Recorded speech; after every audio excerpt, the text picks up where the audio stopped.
எல்லாரும் எப்படி இருக்கீங்க? கிராசரி ஷாப் வந்திருந்தேங்க. பார்த்தா கிராசரி ஷாப்பில் செடியெல்லாம் விற்கிறாங்க. ஒரே ஷாக் ஆகிட்டேன்.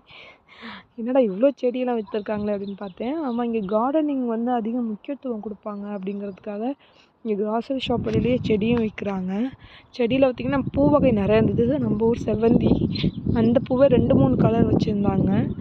அதுக்கப்புறம் பார்த்திங்கன்னா ரோஸ் இருந்தது.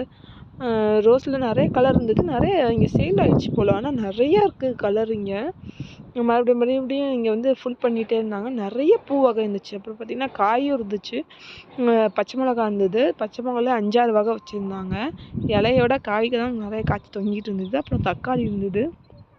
தக்காளியிலுமே பார்த்திங்கன்னா அவ்வளோ காய்ச்சி தொங்கிட்டு இருந்தது. அப்புறம் பார்த்திங்கன்னா நிறைய வச்சுருந்தாங்க செடி. எனக்கே ரொம்ப ஆர்வமாக இருந்தது. கீரை வகை நிறைய செடியெல்லாம் வச்சுருந்தாங்க. பெரிய பெரிய செடி கூட வச்சுருந்தாங்க. அது எனக்கு புதுசாக இருந்தது. அதான் உங்கள்கிட்ட ஷேர் பண்ணணும்னு ஆசைப்பட்டேன்.